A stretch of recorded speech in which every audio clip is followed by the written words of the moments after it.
This is MacroVoices, the free weekly financial podcast targeting professional finance, high net worth individuals, family offices, and other sophisticated investors. MacroVoices is all about the brightest minds in the world of finance and macroeconomics telling it like it is, bullish or bearish, no holds barred. Now, here are your hosts, Eric Townsend and Patrick Ceresna. MacroVoices episode 507 was produced on November 20th, 2025. I'm Eric Townsend. With everyone questioning whether the bull trend in equities is topping out, this is a perfect time to take a deep dive on the 65-month global liquidity cycle. So Global Liquidity Indices CEO Michael Howell returns as this week's feature interview guest. We'll discuss the global liquidity cycle, why it has a 65-month periodicity, and where we stand in that cycle right now. We'll also discuss why Michael thinks that the period of equity outperformance is probably winding down and why commodities outperformance likely comes next. Then be sure to stay tuned for our Trade of the Week segment right after the feature interview, when Patrick will translate Michael's outlook on interest rates to an option spread trade on SOFR futures. In observance of the American Thanksgiving holiday, MacroVoices will be released one day early next week on Wednesday, November 26th. And I'm Patrick Ceresna with the Macro Scoreboard week over week as of the close of Wednesday, November 19th, 2025. The S&P 500 index down 304 basis points, trading at 66.42.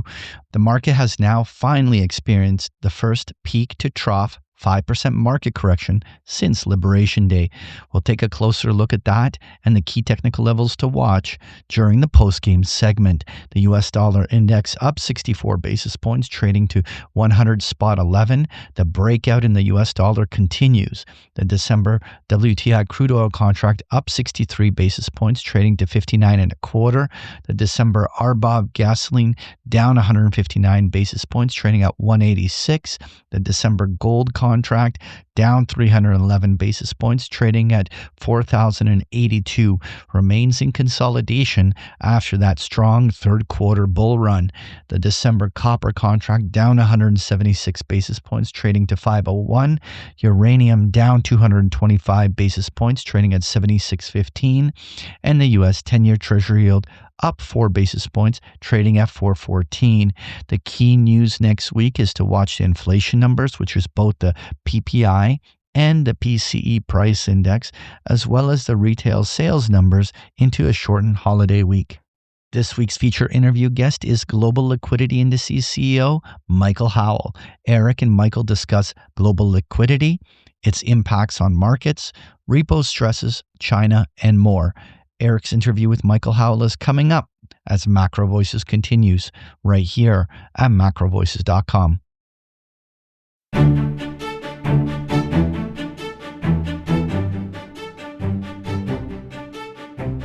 And now, with this week's special guest, here's your host, Eric Townsend. Joining me now is Michael Howell, CEO of Global Liquidity Indices. And boy, what a perfect time to get Michael on the show. Michael prepared a slide deck to accompany today's interview, which I strongly encourage you to download, as we'll be discussing those slides throughout the interview. There are also two research notes which are very much worth reading. One of them is called A Giant Hissing Sound, and it's exactly about this drying up of global liquidity that's occurring in markets. Michael published that long before the market events of the last week or so. So he's definitely got some prescience in terms of what was going on in this market. The second download is called The New Currency Wars and the Gold Bitcoin Axis, America's Digital Collateral versus Chinese Gold. Both of these papers are very much worth the read. Just for our listeners' benefit, we're recording this interview early on Tuesday morning. So Michael and I are aware of the market carnage, which brought us to the first sell-off to a closing print below the 50-day moving average on S&P E-mini futures since the 21st of February in 2025. The last time this happened, it was 1,200 points down from there before it bottomed. Michael, is that about what's going to happen next, or is this one going to be shallower? Oh, hi, Eric. It certainly could be. I mean, I think the concern is that we've been in a bit of a bubble, I guess, and liquidity is basically being pulled from markets. And liquidity has been a major driver of asset prices, really, well, as long as I can remember, in fact. But I mean, certainly since the low point in late 2022, markets have catapulted upwards by more liquidity. And it looks as if this is sort of coming to an end, or certainly at least for the short term, if not well into 26. Now, I want to compare this. I agree with you completely that, boy, liquidity is everything to markets. It does seem like the technical indications are giving us a signal we haven't seen since February. That was pretty nasty in February. This could be big.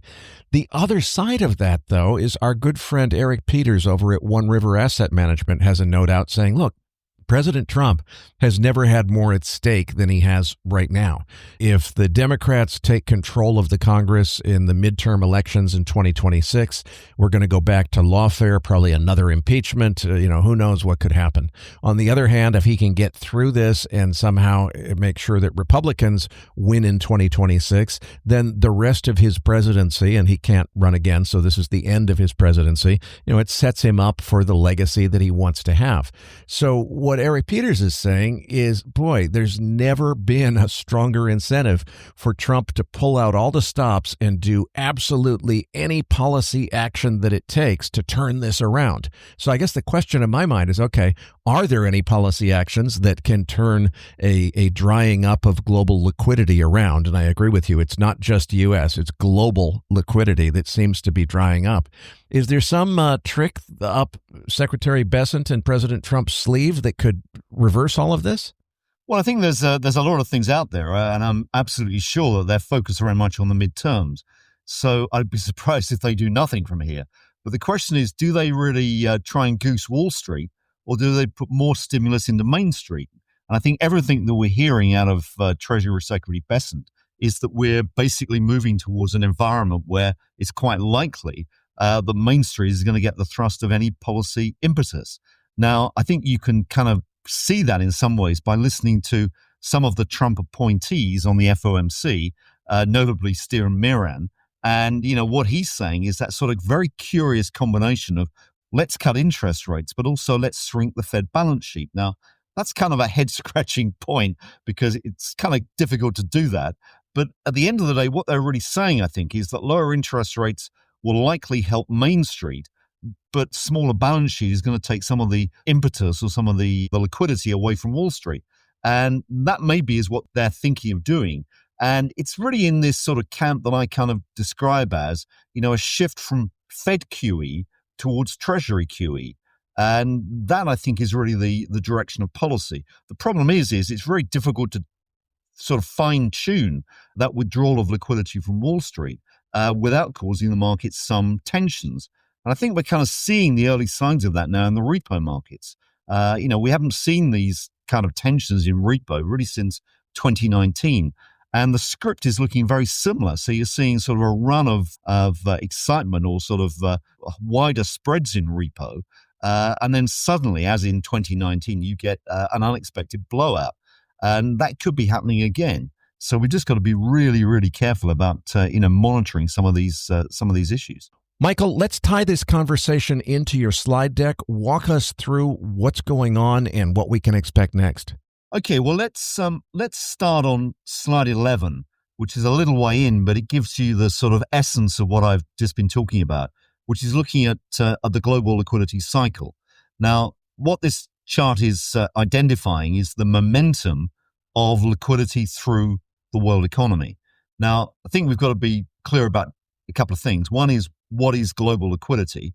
And the way that we define it is it's the flow of funds through world financial markets. Now, is that money supply? The answer is not, it's not. Probably an easier way to understand what we're doing is to say that this aggregate is really financial money, but it pretty much begins where conventional M2 measures of money supply end. So it's really looking at that sort of fringe of funds which are, in repo markets, flowing through shadow banks, etc. These kind of more esoteric areas, but it's that which tends to drive a lot of the leverage in the financial system. And it's very cyclical, as the diagram says. So the black line there is the momentum. It's shown as an index, but it's basically the underlying growth rate of liquidity. And what we've overlaid on top of that is a sine wave that you can see as a red dotted line. Now, that sine wave was actually put in place 25 years ago, back in the year 2000.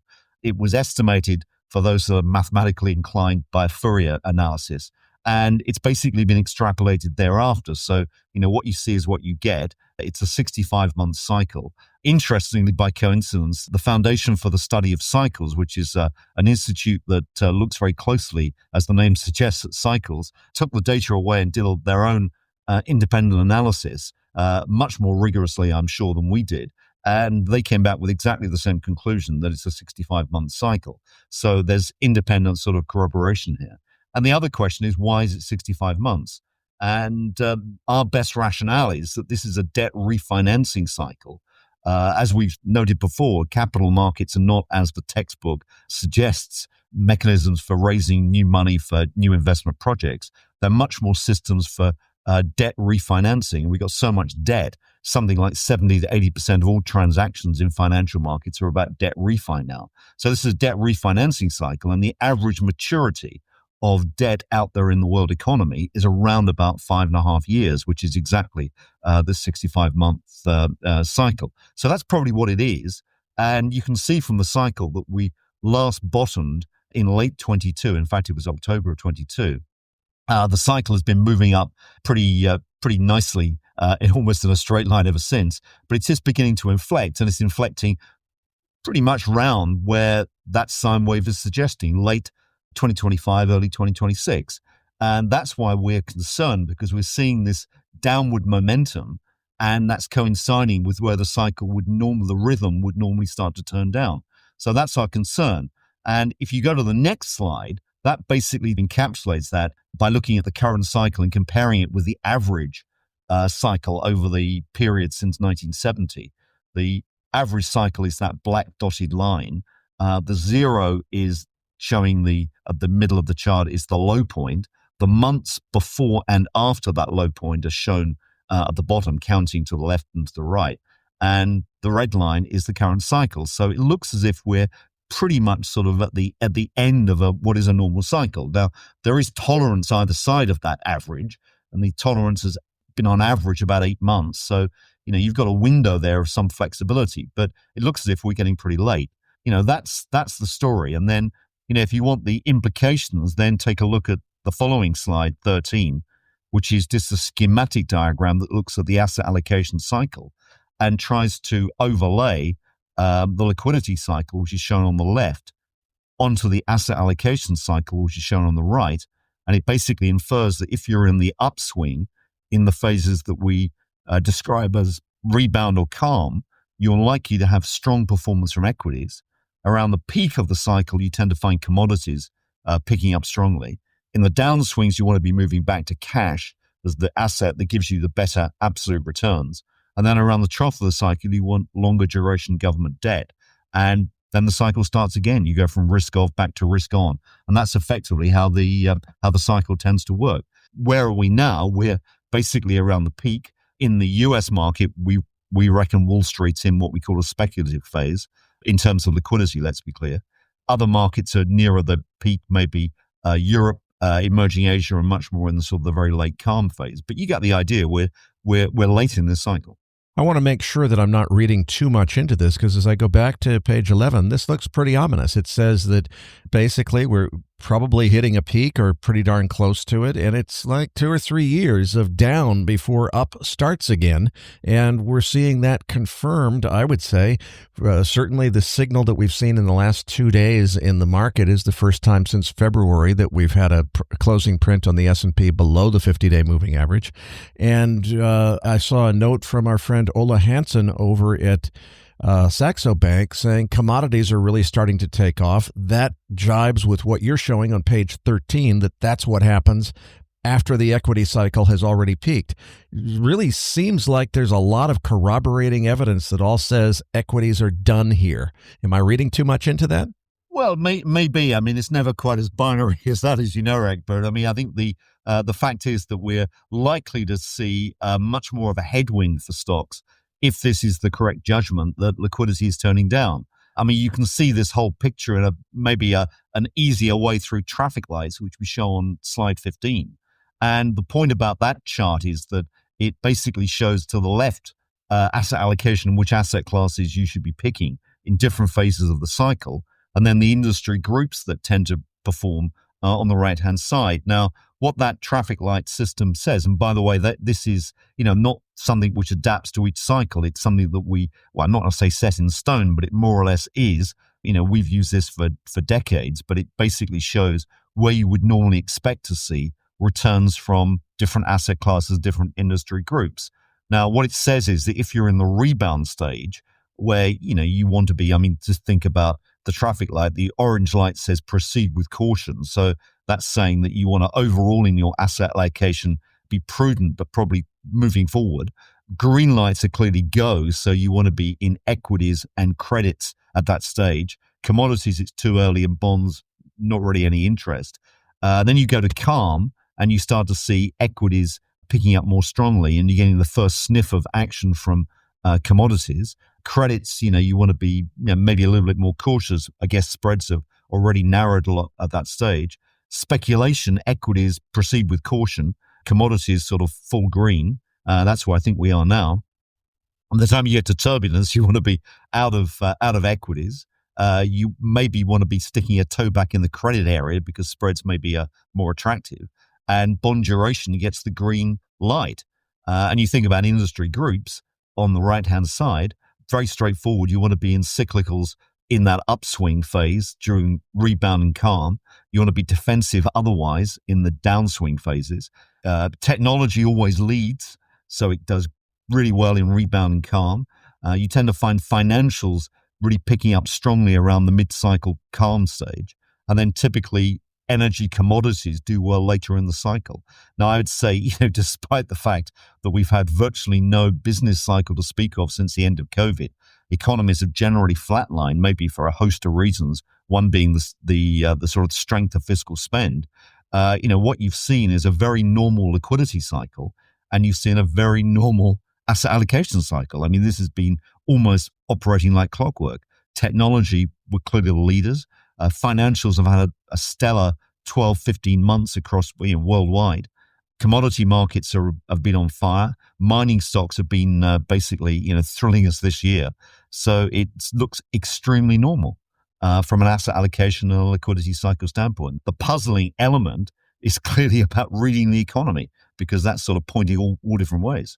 And I would suggest also that the obvious other elephant in the room has been an expectation or a desire among market participants to believe that this market weakness surely must have been all about the U.S. government shutdown. With the government reopening, well, we must be almost at the bottom and it's all going to take off again, right? It seems like you've got the good explanation for why maybe that's not true, but I think we should touch on that topic. Is there any validity to the idea that maybe what we're seeing here is just a sell the news reaction to the government reopening, and we're about to see a recovery? Well, it could be. I mean, I think that, one has to be realistic here. And the fact is that, within the Fed balance sheet, there's an element that we've termed Fed liquidity, which is something we wrote about when we published a book 5 or 6 years ago called Capital Wars, which went in to dissect it, a lot of Fed operations. And we came to the conclusion that it's not the overall balance sheet that's really the important element. It's really understanding parts of the balance sheet, those components that actually create liquidity for the markets. And if you look at that particular aggregate, that calculation, Fed liquidity, it's been under pressure over the last few months. I mean, really from a combination of reasons. One of those is being the end of the debt ceiling, where the Treasury General account, which had been pared down during the period where the federal government couldn't issue debt. It's been rebuilt. That's sucked money out of markets. And then lately, the government shutdown has further sucked more money out, because there hasn't been there's been limitations on spending. So you've got the Treasury General account, which is, sounds slightly wonkish, but it's an element of the balance sheet where effectively the Treasury builds up its bank account at the Fed, but that is taking money out of markets. It's not circulating liquidity. And that has been, now it's over $1 trillion. And that will clearly come down as the government restarts. There's no question. So money will come back. The question is that the Fed has taken out over that maybe the last 6 months since the summer, about $500 billion, so $500 billion out of markets. It could put back with a government restart, maybe 100, 150. So we're still going to be short. And that is being played out in bank reserves, where bank reserves are now well below the 3 trillion threshold in the US. And that's clearly causing problems in the repo markets. Now, I think what might be helpful is to try and understand why this is a problem and maybe what is coming down the track in terms of understanding this sort of whole debt liquidity nexus, which is really driving global financial markets as we see it. And there's a slide a little bit further on in the presentation on slide 21, which looks at a sort of schematic representation of the sort of the world financial system, if you like, post GFC. Now, what that slide identifies, it's, as I say, a schematic diagram. Right at the heart of that diagram is a debt liquidity nexus. And what it basically says is that you've got this paradox in the world economy where, as I've maybe emphasized, we're in a refinancing world where capital markets are really focused almost entirely now on refinancing existing debts. I mean, if you take out a debt, unlike an equity security, you've got to think about rolling that debt. You know, spoiler alert, debt is never repaid; it's only just rolled over. You've got to roll that debt on average in 5 years' time, and that causes a great burden for financial markets. So, if you think of the very simple math here, if you've got $350 trillion of debt in the world economy with an average term of 5 years, you're asking capital markets to roll over 70 trillion of debt every year. This is a huge amount, and it's only getting bigger. Now, if you look at how this system works, you've got at the heart of the system this debt liquidity nexus. The paradox in the system is that debt needs liquidity for a rollover, but liquidity needs debt as collateral. It needs existing debts as collateral. Now, that's the paradox. And something like, as you can see from the chart, 77%, very precise figure, but that comes from the World Bank, 77% of all lending worldwide now is collateral based. So it doesn't mean to say your home mortgage or real estate has got is collateralized. It's not just that. It's saying that a lot of financial lending is actually collateralized using US treasuries or German bonds. Think of the hedge fund basis trade that is underpinning the US treasury market. A lot of that is, or the bulk of that, is collateralized on treasuries. So this is really a very important element. And the point about this diagram is that what you need is an equilibrium there. And that equilibrium is a balance between the amount of debt and the amount of liquidity. If you have deficient liquidity, you're going to get a financial crisis. If you have too much liquidity, you get an asset bubble. Now, if you take a look at the following slide 22, that gives the history of that particular ratio. And what that shows is the debt liquidity ratio over time. Now, I've often sort of been puzzled by the idea of why do economists look at debt to GDP? And I've never really understood the logic for that. Maybe it's because it's an easy calculation to make. And like so many things in economics, you know, what is most easily measured seems to take on the greatest importance, whether it's relevant or not. And I think that's the same with debt GDP. This is looking at something which is practical, which is saying, let's look at debt liquidity. You need liquidity to roll debt. And if you look at that series, it's basically a stationary series that mean reverts. And it seems like there's a level of about 200%, in other words, 2 times debt to liquidity, where you get an equilibrium. Now, if you stray above that equilibrium, if you go way above the 2, you'll see there that you get spikes, which I've annotated, which happen to be global financial crises.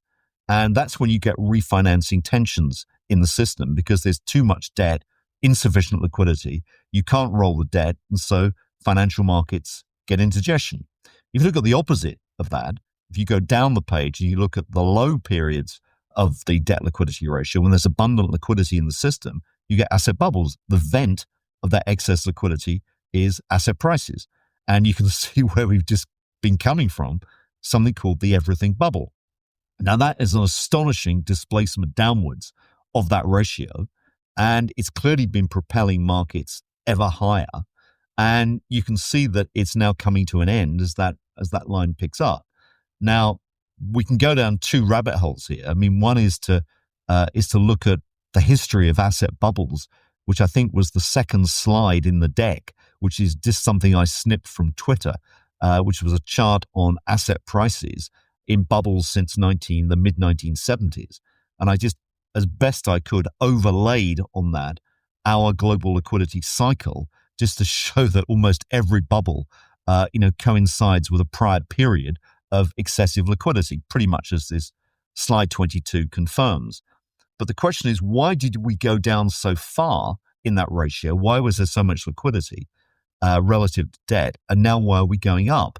And that's really the second rabbit hole. Now, if you think about why we went down, it was simply because we reached the situation after the GFC and after COVID where policymakers just plowed liquidity back into the system to try and put us back on the rails and right the system after those significant crashes or collapses. Liquidity was the solution. It's now become the problem. And the other thing is that interest rates were slashed to zero. Now, if you've got worries about debt, why do you want to incentivize people to take on even more debt by getting interest rates to zero? That seems to be a completely crazy policy to enact. But it also encourages a lot of borrowers to term out their debt later in the decade. So if you look at the next slide, and I'll stop after that, but if you look at the next slide, slide 23, that shows for the advanced economies, what's called the debt maturity wall. And this is our calculations, but it basically shows the incremental increase each year in the amount of debt that needs refinancing. And you can see, this is for, as I said, the advanced economies, you can see the bite out of the chart in the COVID years, 21, 22, 23. And why did you see that bite? Because low interest rates encourage borrowers, governments, corporates, households to refinance their debt, term it out, in other words, push it back to the late 2020s. And that is now coming back full steam into capital markets, and it needs liquidity to be refinanced. So that's why the ratio is going up. And that looks fairly threatening for the next few years. Liquidity is desperately needed. And that's not what policymakers seem to be wanting to do. This slide 23 really speaks to me, Michael, because we've discussed this narrative for the last 10 years about, boy, we're going to run into this problem, interest rates going back up. It's going to be hard to refinance U.S. government debt. It comes at a time when geopolitical relations are such that many countries are questioning their commitment to U.S. treasuries as their primary reserve asset. That's a great narrative, but boy, you look at slide 23 and what it says to me was a good narrative, but we didn't really have a big problem until about 2024, and it gets worse in 2025. And wow, for the next 5 years, who the heck is going to buy all of that U.S. Treasury paper at a time when, even before we had this maturity wall hitting us in the face, it was already getting difficult to continue to rationalize that sale of U.S. Treasury paper because of geopolitical developments? Am I reading too much into this, or is this a really scary slide here? Oh, I think, Eric, you're not reading enough into it. I think the reality is, remember, this is refinancing existing debt. This is not talking about the new debt that's coming down the track as well. So you've got on top of this for the US another $2 trillion every year of new debt. So I think this we're burying ourselves under paper here. I mean, this is the problem. And so you need more liquidity. And this is why the monetary debasement trade is so popular, because the only way governments can kind of get themselves out of this is to basically start printing money. Now, you can see the tensions which are forcing governments into a corner on the next slide, which is looking at the repo markets, which is very topical right now. Now, the issue that we raised is that if you start to see problems between the amount of debt needing to be refinanced and liquidity, you're going to start to see tensions in the repo markets, which are the main refinancing arena, certainly post the GFC. And what slide 24 shows is the spread between repo rates, which are a market-based rate, and Fed funds, which is clearly the administered rate by the Federal Reserve, the targeted rate. And you can see how that spread is evolving over time, over the last 3 or 4 years. Now, it's not so much the extent of the divergence that's really important here. It's the frequency. And what you're seeing is more and more evidence that the repo markets are sort of struggling under the weight of refinancing demands and the lack of liquidity. And normally you'd expect to see, as that chart initially shows, a negative spread because SOFR rates, which is the main repo rate, are collateralized, whereas Fed funds is not. So you'd expect actually SOFR to trade a tad below Fed funds. And actually what you're seeing here is it's trading well above. And paradoxically, the Fed's recent interest rate cut has been virtually wiped out now by the markets in terms of the rise in SOFR. So the Fed has lost control of the interest rate setting mechanism. Now, at the moment, this is purely an inconvenience for the Fed, but it could turn into a bigger problem down the track. And one of the things to see is to look at a couple of slides on, which I think is slide 27, which is looking at bank reserves in the US, which is really the counterpart to liquidity in money markets. Bank reserves are shown as the orange line in terms of their deviations from what we deem to be adequate levels of reserves or minimum levels of reserves, and the numbers of failed trades that you're getting in among primary dealers in these markets. Now, primary dealer trade fails are shown in black inverted. So when that black line falls lower, it's actually indicating a big spike upwards in failed trades. And what you can see is that as bank reserves dip, so you're seeing this process of increasing trade fails. Now, that's only going to lend to volatility in financial markets and certainly in the bond markets. And that's really a concern. And if you want to understand how we got there, just take a look at the two prior slides, 25 and 26. 25 is looking at the aggregate we described as Fed liquidity, which is basically the liquidity components of the Fed balance sheet. And this, comprises both their QE policies, their QT policies, and what we've, slightly tongue-in-cheek labeled not QE, which is sort of the sous la table or backdoor liquidity injections that can come, through running down the reverse repo account, through the bank term funding program, whatever. You look at slide 25, which is the Fed liquidity growth, and you can see basically where we are right now, which is this big drop in the growth in liquidity. So actually Fed liquidity is falling in absolute terms. And that's because of these factors such as the end of the debt ceiling, the government shutdown, etc. There's some recovery for sure, but it looks like a fairly limp recovery. And even to get there, we've assumed that we go back to a QE. I've used the word QE, the dreaded word. We go back to a QE of maybe 250 billion next year. But that's still not enough to really lift Fed liquidity growth. And you can see the impact of that if you go to the next slide, 26, which is the counterpart. So think about Fed liquidity initiates the liquidity impulse. It goes into money markets, and it ultimately appears as bank reserves, excess or whatever levels of bank reserves. And you can see here our estimates of bank reserves. So we've estimated bank reserves by looking at when you get tensions in repo markets, and that gives us a plot for minimum levels of reserves, and we show actual reserves against that.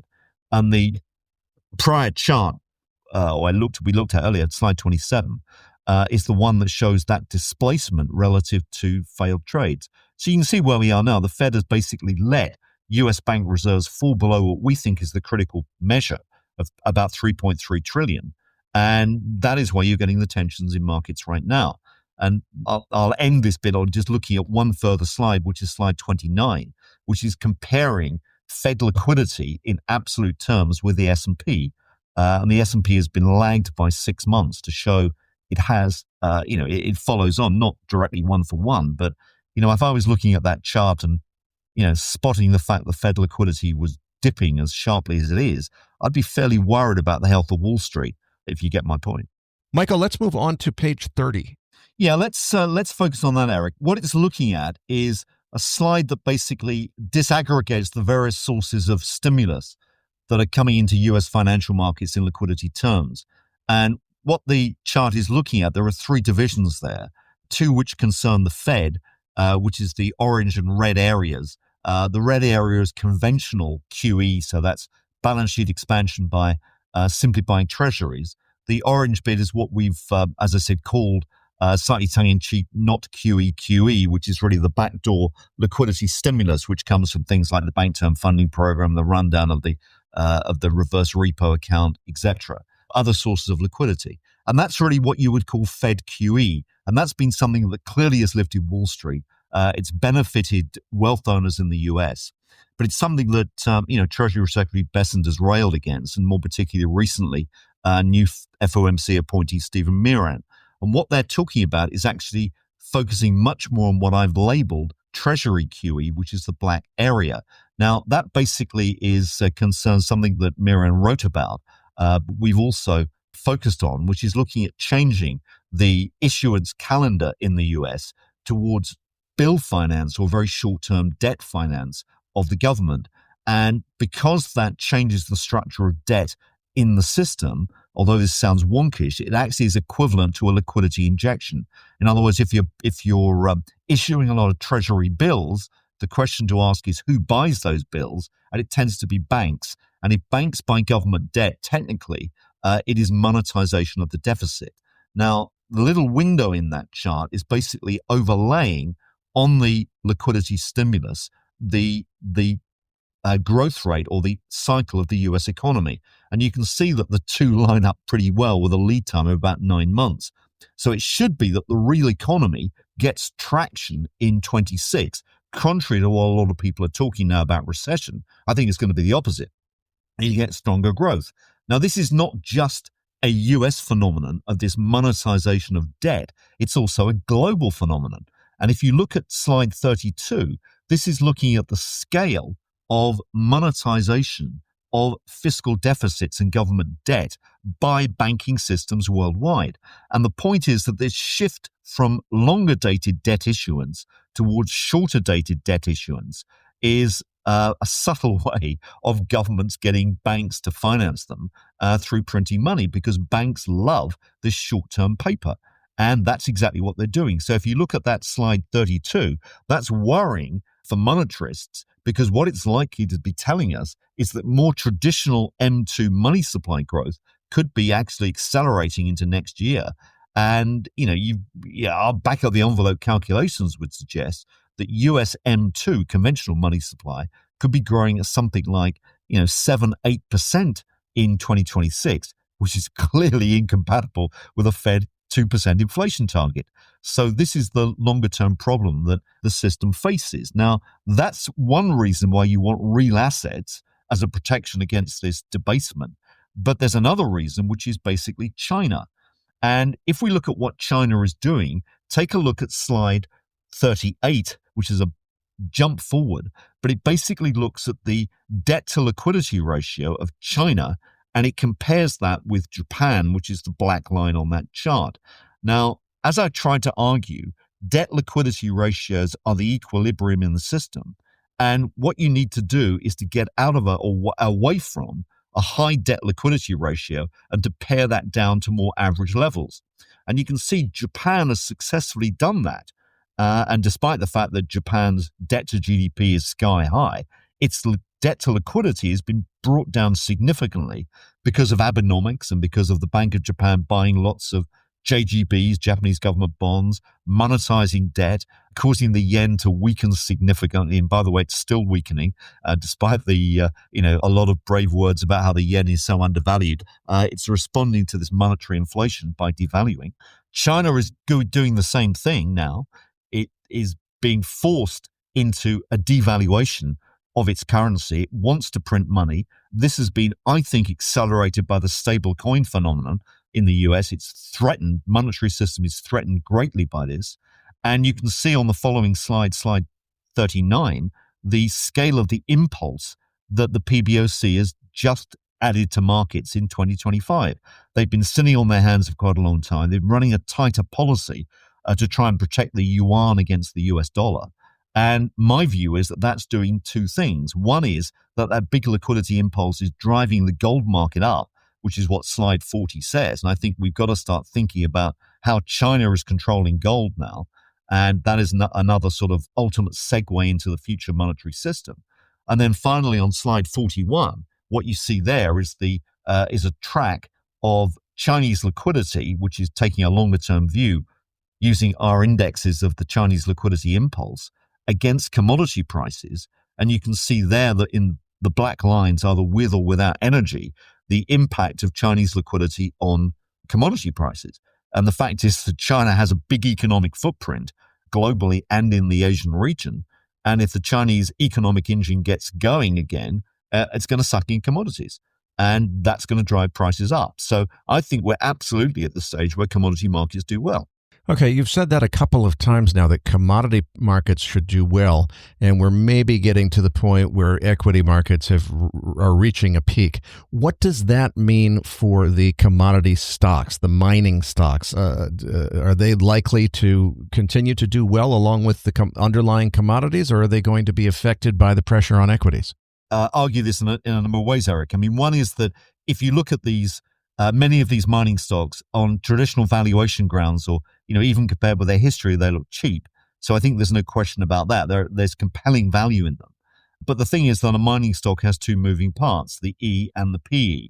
And the E is going to move up strongly as commodity prices rise, assuming, let's say, that oil remains or lags, because one of the things that tends to affect mining stocks is the cost of extraction, and that tends to be energy related. So, looking at the commodity price to oil ratio is clearly a decent heads up for that, for those profit margins. But assuming that that is going upwards, then you're going to get further earnings expansion for these stocks. But the question is the PE, and the PE, sadly, is also a sort of a function of general levels of Wall Street. So if markets sell off, it's going to be very difficult for mining stocks to gain dramatically. They may well outperform because they've got stronger earnings, but it's a difficult judgment. So I think that you're on safer ground looking at the underlying commodities in this at this time. But I'm still favoring mining stocks. I think that they've got decent value behind them. I want to just assimilate this entire slide deck before we move on to go a little bit deeper into this question of stable coins and re-architecting the monetary order, which you've got an excellent paper, again, linked in the Research Roundup email for our listeners to download and read. Let's just take this all into perspective, Michael. If you had showed me this slide deck 3 weeks ago when the S&P was testing new all-time highs at 6950 or whatever it got up to, I would have said, boy, this is a really compelling argument that says we're nearing the end of a cycle. The big question now is, okay, when's it going to crack? Gosh, Michael, just in the last 24 hours, as we're recording early on Tuesday morning before the European Open, we've seen the S&P break down to its first close below the 50-day moving average for since February, and the last time it happened, it was 1,200 points down from there. Did it just crack? And if so, it seems like maybe this is a pretty big deal and a pretty big signal. Yeah, it could be. I mean, I think the thing is that if you look at investor sentiment measures, so this is what retail investors are doing. I mean, there doesn't seem to be a huge overextension in markets. So this is not about, let's say, excessive valuation concerns. This is much more about the flow of liquidity. And you can see the breakdown on the flow of liquidity by looking at the repo market in the US. That's a fairly decent heads up. I mean, it's only a US metric, but it's certainly important. And the repo markets certainly are not behaving very well. And they're not behaving very well simply because the Federal Reserve has pulled the rug away to some extent. And what I would go back to again is the comments that Stephen Miran has made recently about saying, okay, what we want is the balance sheet down and we want interest rates down. And that says to me that they want to direct the hose away from the Fed and sort of soaking asset markets with actually directing the hose more precisely into the real economy and trying to get Main Street driven forward. And that means, sort of defense procurement. It means critical minerals. It means taking strategic stakes, etc. And it comes back to this general idea that we've been talking about for some years. This is a capital war, not a trade war. I mean, a trade war is a veneer on top. But it's really a capital war. This is a struggle for, if you like, dominance of the world economy in terms of currency and capital. And America wants to win. Well, from page 23, we know we're facing this massive refinancing wall that comes at a time when the relationship between the U.S. and China is under extreme pressure. All indications are that China is buying gold hand over fist, apparently to replace their prior dependence on U.S. Treasury paper as their primary reserve asset. You wrote an excellent paper, which is linked in the Research Roundup email. It's called The New Currency Wars and the Gold Bitcoin Axis, America's Digital Collateral versus Chinese Gold. In the time we have remaining, give us a quick rundown of what this paper is about. Let me also flag Brent Johnson, because he's done, very similar work. He probably makes the case more eloquently than me, but he's been a great advocate over the years of the milkshake theory, which you're familiar with. And I think a very good way of understanding the milkshake theory is to look at slide 35, which basically showing the big inflows into the US dollar. And this is something which has clearly occurred almost uniquely since the GFC. There's been a redirection of money flows into US assets and the US dollar for a whole host of reasons. But clearly it's been a fact, and that has propelled US dollar higher over the years. And that, Brent is is very clearly called the milkshake theory. I think what we've got now is a milkshake theory with two straws, and not just this sort of dollar straw, but we've also got a stable coin straw. And I think that explains an awful lot about the reaction of China in recent weeks to these developments, and why it's putting a lot of liquidity into its markets right now. It wants to repair its financial system quickly, and it also explains why China is buying a lot of gold. Now, what I think you're getting a financial system worldwide that is cleaving into two parts. One part which is being backed by gold, which is China, and China is clearly accumulating gold. It's a big gold producer, it's now the world's biggest, but it's also buying on the open market. And, some market experts, as you'd be familiar with, are actually suggesting that China has actually managed to accumulate something like 5,000 tons of gold officially, way, way above what the slated amount is that the data shows. So they're doing this, surreptitiously, but they're doing it by stealth, but they're still doing it. And that gives them the ability to back their currency by gold. Now, it's important to say that this is not a return to a gold standard. Fundamentally, no, it's not, because they still need fiat, because they need fiat money to basically fund the government in the same way that America does.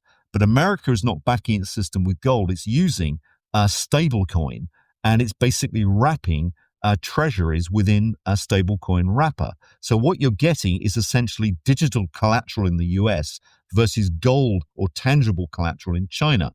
And what America is implicitly saying is trust our technology.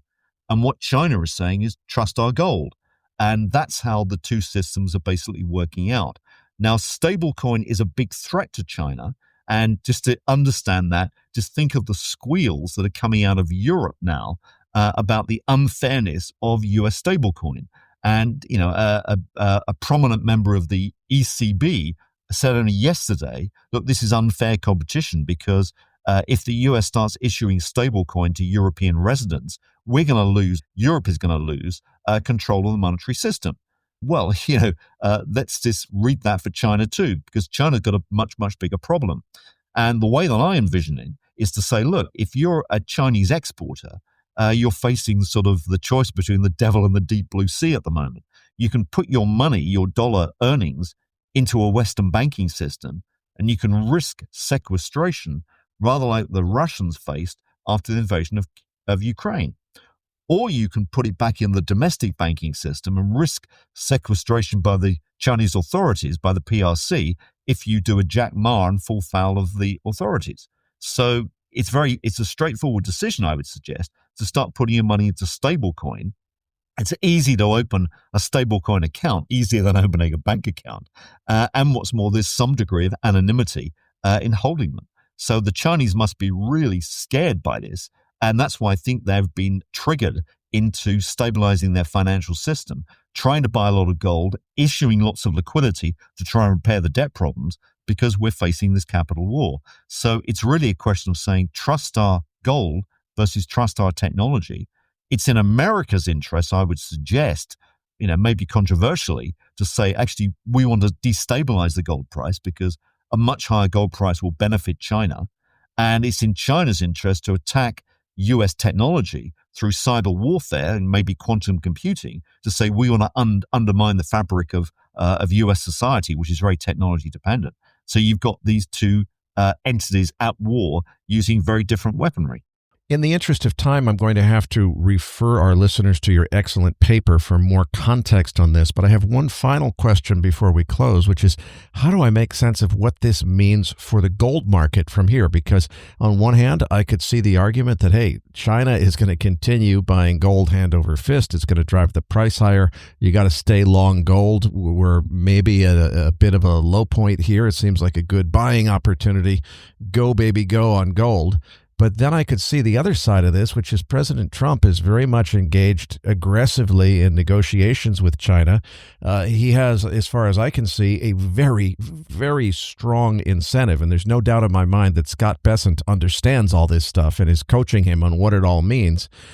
To say, look, China, we got to cut a deal here somehow where you guys back off on the gold buying and go back to U.S. treasuries, and we'll make it good for you by wrapping them in stable coins, and we'll make a promise to you that we're not going to do to you what we did to Russia. How do I balance those two ideas? What do you think the outlook is for gold here? I think you've got to play the trends, Eric. I think that's for sure. I mean, both commodities, gold and Bitcoin, are volatile. We know that. But, if you take the longer term view, perspective is it's not a question of gold or Bitcoin. It's a question of gold and Bitcoin. You need both of those assets for the reasons I've just explained. And I think if you look at the longer term perspective, just consider the growth in federal debt. US federal debt since year 2000 compared with now is up 10 times. That's an eye-watering figure. The S&P has managed to gain less than 5 times over that same time period, but gold is up 12 times. So gold has more than outpaced the increase in federal debt. So if you start to extrapolate into the future, you're looking, even taking Congressional Budget Office data, that the debt GDP ratio of public debt to GDP for the US is going to test 250%, so more than doubling from where we are now by 2050. That would suggest that if you just use that same timeline and assume that the real value, the gold value of federal debt stays where we are now, not an outperformance by gold, the gold price should be $10,000 an ounce by the middle 2030s, and it should be $25,000 an ounce by 2050. Now, that we higher, we'll live to see that, I'm sure, but the fact is the trend is there, and you've got to play the trends. And people need essentially hedges against this monetary inflation. And my point has been that we're in a monetary inflation world, not a financial repression world. There's a subtle but a really important difference. Well, Michael, I can't thank you enough for a terrific interview. I really want to encourage our listeners to download all 3 of the attachments in the Research Roundup email.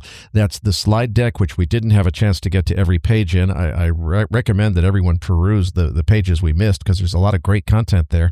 But particularly the 2 papers that you shared with us, both are excellent, and I highly recommend them. For people who want to go further than that and find out more about what services are on offer at Global Liquidity Indices, how do they follow your work? How do they contact you? And what services are on offer there?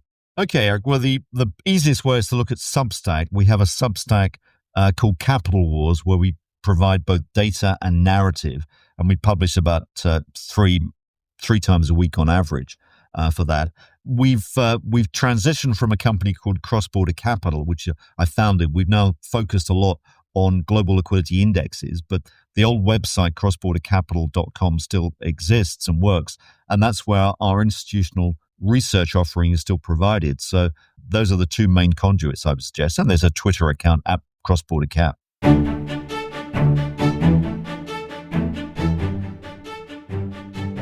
Now, back to your hosts, Eric Townsend and Patrick Ceresna.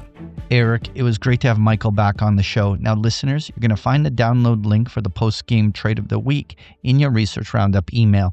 If you don't have a Research Roundup email, that means you have not yet registered at MacroVoices.com. Just go to our homepage, MacroVoices.com, and click on the red button over Michael's picture saying looking for the downloads. Patrick, what was your main takeaway from Michael Howell's interview, and how can we design a trade to express that view? Well, Eric, the big takeaway from Michael Howell is that the Fed is shifting into a regime where cutting rates becomes not just likely, but necessary. Liquidity pressures in the repo markets, accelerating Treasury issuance, and a policy pivot towards supporting Main Street all point to the same direction. policy rates are heading lower and probably faster than the market is pricing. So for this week's trade, I want to position directly for that outcome. Now, just yesterday, the odds of a December cut have faded after the jobs report got pushed into mid-December, and that timing kink has completely scrambled the front-end narrative. But in the bigger picture, that kind of short-term confusion is the opportunity. The December 2026 SOFR contract is trading around 96.90, implying 310 basis point Fed funds at the end of next year. The trade here is straightforward. Markets are still underpricing the probability that the Fed will be forced into a much more dovish pivot. Whether it's liquidity stress or collateral dynamics, the setup argues that the strip will need to reprice lower policy rates on the order of another 50 to 100 basis points of cuts being baked in. So the play is to own the convexity now while the market is temporarily distracted by a timing noise rather than the bigger macro shift. To express that view cleanly, I'm looking at the 3-month SOFR December 2026 97.5 to 98, 50 basis point wide vertical call spread. It costs 8 points, which means that you're laying out 8 basis points of risk to make a potential 42 points profit, roughly a 5-to-1 payoff if the rates markets price in deeper cuts. It's a capital efficient way to own the dovish pivot narrative with fully defined risk. Patrick, every Monday at Big Picture Trading, your webinar explains how retail investors can put on our most recent trade of the week. For those listeners that want to explore how to put on these trades in greater detail, don't miss out on a 14-day free trial at bigpicturetrading.com. Now let's dive into the post-game chart deck. All right, Eric, let's get into these equities. What are you thinking of the markets here? Patrick, I think it's really important that we keep a close eye on what happens next in the equity market because, last week the story was, look, okay, as soon as we get the government shutdown resolved and the government reopens, it's going to be off to the races and everything's going to be fine. That's what happened, and it lasted for about a half a day, and then we were rolling back over. And then it was, but that's just because the market's waiting for NVIDIA earnings. And once we get NVIDIA earnings, if we get a positive print there, it's all going to be fine. The market's going to be rally. It's going to be great. Okay, now we've got an absolutely outstanding NVIDIA earnings print. So the market is supposed to recover. Well, look, we've been struggling below the 50-day moving average. This is the first time we've seen a breakdown to the downside below the 50-day since the 21st, I believe, of February. So the operative question, I think, is can this market get back above the 50-day moving average and stay there? And that means we need to see a pretty brisk rally from here. If we don't get it, in other words, if the market expectation was that as soon as the government reopens, it's all going to be fine. Oh, wait, that didn't work. As soon as NVIDIA earnings comes out, it's all going to be fine. If that doesn't work either, I think we really have to question where this market is headed and how much lower can go. But Patrick, you're the technician in the house. How much concern or non-concern do you have about the first daily close below the 50-day moving average since February? Well, Eric, we've now officially had our first 5% market correction from peak to trough and a short trip below the 50-day moving average. But here are some of the bigger picture things that we can't lose sight of. One, market breadth continues to deteriorate. We're at 34% of stocks above their 50-day moving average in the S&P 500, which means basically 2 out of 3 stocks are in a definitive downtrend. While NVIDIA has certainly spurred the market cap weighted S&P higher and the NASDAQ a little bit higher on its positive earnings reaction, we still have a definitive downtrend and very little reaction to things like the equal weight S&P 500 index or the Russell, which both are in clear breakdown mode. The financials continue to be very weak. So the underpinning market is structurally very, very weak. Now, think back to December of last year where we had a similar type of a drop going into the Christmas period below the 50-day. The market mustered up a rally all the way back to its previous high for a double top retest. That prolonged the whole sequence by a month, but inevitably the market correction did start in February of this year. That became that Liberation Day market drop. In the same manner, we may very well still be in a bigger topping formation, and maybe NVIDIA has lightened up some of the pressure, which may allow this market to do some retesting of its highs, but it's incredibly premature to start making a bull case narrative. If anything, I think this is a bigger topping formation that may define the fourth quarter. All right, Eric, let's talk about this dollar. Well, the Dixie's back up to flirting with 100 again, actually above 100 on Wednesday afternoon, but still hasn't broken out to the upside, at least not yet. The dollar trend reversal to the upside or the continuation to the downside is going to drive a lot of other markets in the opposite direction. So we really need to see what happens next here and watch the dollar closely. And as of recording time early on Thursday morning, it looks like the rally may be continuing and we might be starting to see that upside breakout on the dollar. If that happens, it could be bad news for other risk assets. Well, in my eyes, Eric, this dollar breakout is for real. And this actually is something that should be a caution for bulls, because the reflation trade has been dominant for the last 9 months, and it was all backed on a weak U.S. dollar. Now, if this U.S. dollar breakout gains any momentum, it certainly is going to be a headwind for almost all of those investment themes. Now, overall, we have a fresh breakdown in the euro, almost breaking to a lower low. The pound sterling definitively already broken down. A U.S. dollar yen that is absolutely screaming higher. The U.S. dollar against the Canadian dollar turning up. You basically have synchronized U.S. dollar strength right now, right across the board, and it may only be gaining momentum. There's going to be a lot of knock-on effects from an intermarket perspective. This cannot be ignored. Keep watching this U.S. dollar for a potential bull continuation. All right, Eric, let's talk about oil here. Well, it looks like the price of crude is trying to firm up again, both flat price and front of curve time spreads moving back into backwardation, at least for the first several months out on the curve. I place more credence on the latter, that is the time spreads, than on the flat price. And let's see what happens here. But it looks like maybe oil wants to make a recovery here. Per Michael's comments in the feature interview, commodity outlook should be bullish from here. But wait a minute. Trump badly needs and wants lower gas prices into the midterm elections. And it's very clear from President Trump and Secretary Bessent's comments that they want to pump up Main Street, not Wall Street. So, and I think that extends to they want to pump up Main Street as opposed to doing favors for their buddies in the oil patch.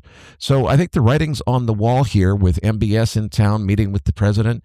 Maybe some kind of deal, invisible hand is in play here, and a deal has been struck to allow oil prices to continue to move lower into the midterm elections, get gasoline prices in the U.S. down under $2, and then run it back up after the election. Obviously, that's wild speculation on my part. I have no evidence to support that, but as far as I can see, the handwriting's on the wall. Well, Eric, crude oil remains at the bottom end of that range. Now, what's interesting is the last 1 month consolidation, which had every opportunity to legitimately break down and start selling, sending the crude oil down to $55 or lower. It hasn't. And in fact, every time crude oil has done a breakdown candle, the bulls have quietly bought that dip. And generally, the $58 to $59 level has been defended.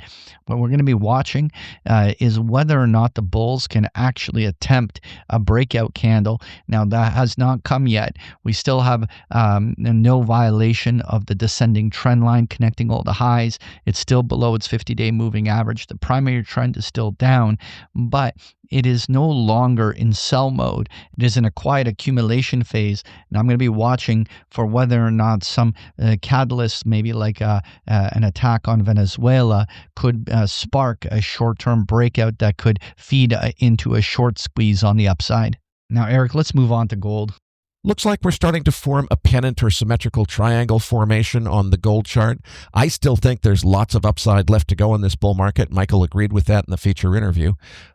So let's see what happens. But, this isn't resolved yet. We've seen a correction that who knows how long it's going to last. The last correction in gold took us quite a bit lower before it resolved. And we're right kind of, I think, on an inflection point. Looking at the chart, we need to see this sustained uptrend and stay above the 50-day moving average. As long as that happens, I think maybe it's upside from here, but there's plenty of room for more downside without breaking the longer-term bullish trend. What's interesting about your view about the pennant or symmetrical triangle formation is that that's exactly how the previous three consolidations in gold have played out. Now, what supports that is the fact that these dips are being bought. It is holding above its 50-day moving average, and so it is generally being defended. Overall, the previous gold consolidations lasted anywhere from 2 months to 4 months. So I would just basically expect that there's going to be continued gold consolidation into December, and at some point in the first quarter of next year, there will be another opportunity for gold to break out again. Right now, just expect more of this kind of ping-pong match between support resistance levels as it consolidates into the Christmas period. All right, Eric, let's move on to uranium. Well, Patrick, I'm adding to my longs here. Frankly, I'm not sure if this correction in uranium and uranium miners is over. The big risk to it was an unwind of the AI trade. Now, we just saw a really positive earnings print from NVIDIA, so it seems like the AI trade is not unwinding quite yet. And URA, the uranium ETF that has the most liquid options chain, has gone from overbought to oversold. I really like the 50 and 55 strike calls here. The market started to turn back up on Wednesday afternoon. Let's see if that lasts into Thursday, especially on the back of NVIDIA. We want to see a brisk rally from here now that the question of AI falling apart seems to be at least on the back burner. If that doesn't happen, it makes me quite concerned that we could see a much deeper correction before this is over. Well, certainly, Eric, now that we have pulled back 30+% off of the highs on the URA, that there's certainly the opportunity to start entertaining the idea that there's going to be levels here that are buyable. Overall, though, the price action remains distributive, so it's a very early speculation about catching a bottom. I'm going to be watching to see whether or not the price action really starts to show that the price levels here are being defended, and this is going to be where the bulls are going to take a stab at getting this back into bull trend back above the 50-day moving average. This is certainly a tactical moment to see what happens, but I'm a little bit more of a wait-and-see mode here on this. When we specifically look at that Sprott Physical Uranium Trust, that has been in a much bigger consolidation for a month. I generally am more bullish uranium prices because I simply think there's more asymmetry in the opportunity here, but certainly if you're looking for the higher implied volatility in your returns, then accept no substitute for those uranium equities. Patrick, before we wrap up this week's show, let's hit that 10-year Treasury note chart.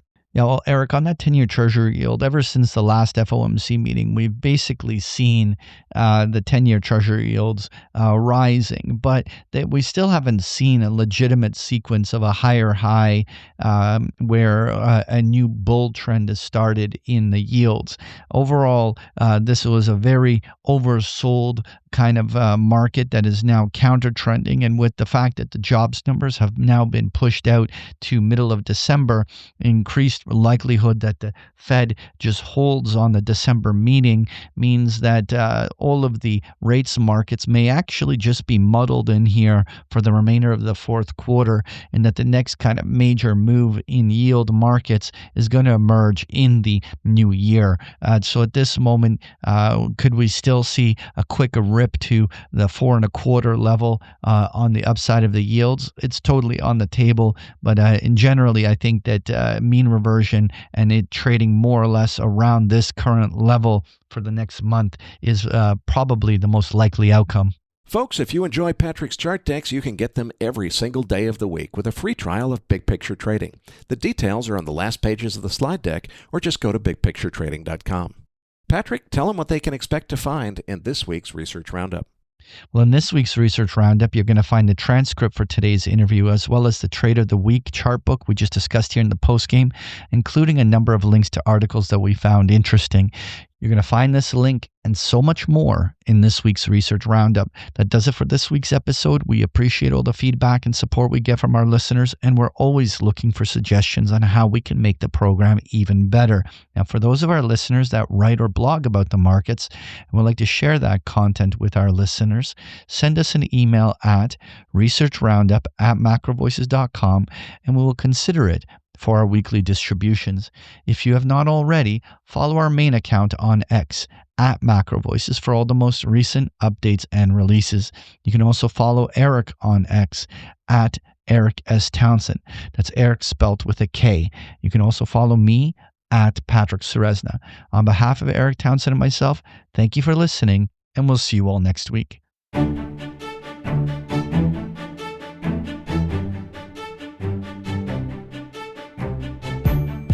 That concludes this edition of MacroVoices. Be sure to tune in each week to hear feature interviews with the brightest minds in finance and macroeconomics. MacroVoices is made possible by sponsorship from BigPictureTrading.com, the Internet's premier source of online education for traders. Please visit BigPictureTrading.com for more information. Please register your free account at MacroVoices.com. Once registered, you'll receive our free weekly Research Roundup email containing links to supporting documents from our featured guests and the very best free financial content our volunteer research team could find on the internet each week. You'll also gain access to our free listener discussion forums and research library. And the more registered users we have, the more we'll be able to recruit high-profile feature interview guests for future programs. So please register your free account today at macrovoices.com if you haven't already. You can subscribe to MacroVoices on iTunes to have MacroVoices automatically delivered to your mobile device each week free of charge. You can email questions for the program to mailbag@macrovoices.com, and we'll answer your questions on the air from time to time in our mailbag segment. MacroVoices is presented for informational and entertainment purposes only. The information presented on MacroVoices should not be construed as investment advice. Always consult a licensed investment professional before making investment decisions.